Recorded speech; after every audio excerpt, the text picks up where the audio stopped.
In today's lesson, we will be solving subtraction equations. Our goal will be to use inverse operations in order to solve them. Another word for the inverse of something is its opposite. So thinking of some common examples, we know that the opposite of hot is cold and the opposite of day is night. Another example we could think about is a light switch. If a light switch is on, the opposite of that would be if the light switch is off. We can also think about the inverse in a relation to math operations. We're familiar with addition, subtraction, multiplication, and division. You've probably heard before that some of these operations are opposites of each other. The first one's being addition and subtraction. So the opposite of addition is subtraction, and the opposite of subtraction is addition. Where that idea comes from is that if we start out by adding something, so let's say that we have the number 10 and we add 8 to it, we're going to get 18.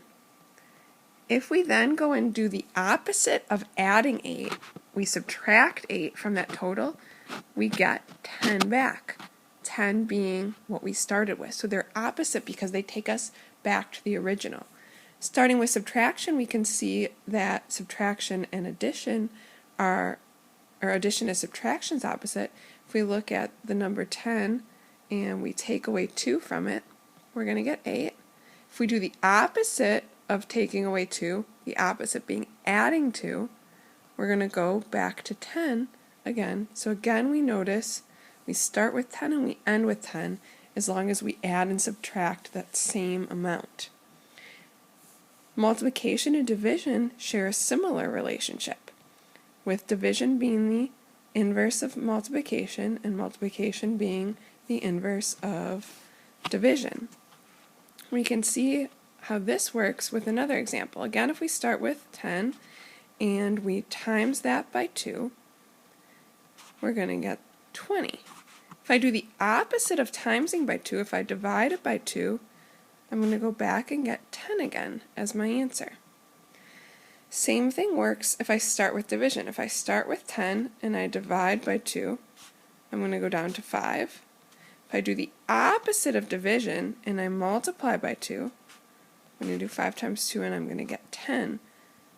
So again, I start with 10 and I end with 10. You may want to, on your note skeleton, add each one of these examples underneath the comparison of one of the operations and the space where you should put its inverse.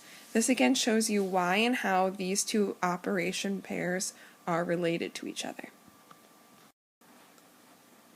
Oftentimes, as we continue to work on solving equations, you're going to hear me use the phrase isolating the variable. This just means to make changes to the equation to get the variable all by itself. If you remember back to the lesson we did yesterday with solving addition equations, this is what we did. By subtracting, doing the opposite of addition, so we used that opposite operation yesterday, the same number from both sides, we were able to isolate the variable. We were able to get x or b or n or whatever our variable was on one side of the equal sign all by itself. And we had a number then left on the other side, and that came to be our answer. That's going to be the same strategy that we use today. So kind of that idea of balancing the scales on what's on each side of the equation in order to get that variable all by itself, to isolate it. So in order to solve the equation b minus 17 equals 39, I'm going to use a similar procedure to what I did yesterday, except since I start out with a minus sign today, I'm subtracting, I'm going to do the opposite of subtraction, which is addition. So I'm going to add 17 to this side of the equation so that these things cancel each other out. If I have $17 in debt and I get $17 back, those values are going to cancel each other out and I'm going to have 0. So I can again cross these out just like I did yesterday, and then I'm going to add 17 to this side because I remember from yesterday that whatever I do to one side of the equation, I have to do to the other side of the equation as well. On the left side then, because those values, the opposites, canceled each other out, we went back to our original.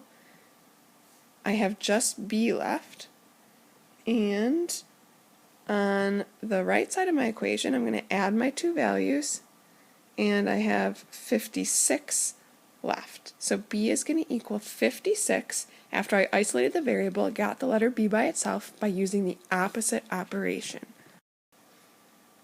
Let's look at another example, this time using decimals. But let's not get fooled. Decimals don't make it any harder. We're going to use the same procedure.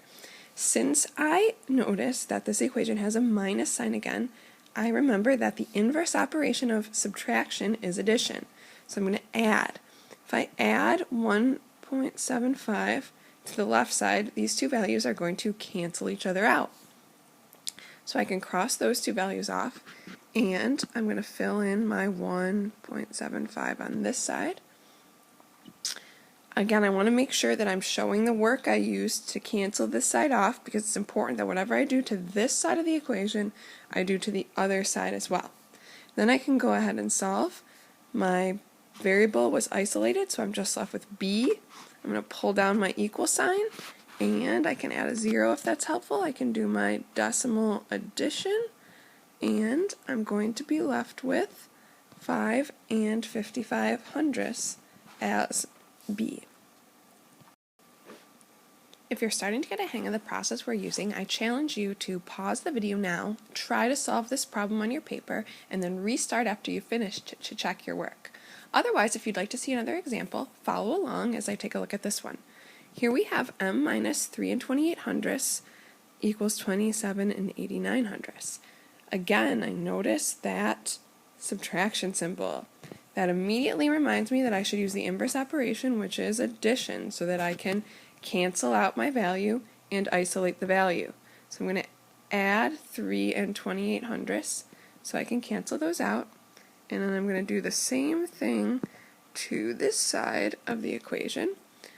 Leaves my variable isolated, my m by itself, and allows me to add up and down, and when I do so, I should get 31 and 17 hundredths. This is the last example we're going to go over together as a class, so I again challenge you to pause the video and try it yourself, and then check to see that you got the right answer.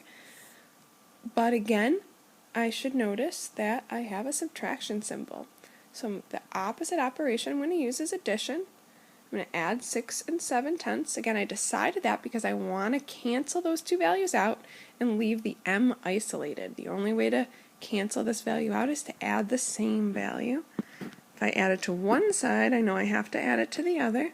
So I'm going to show my work on both sides.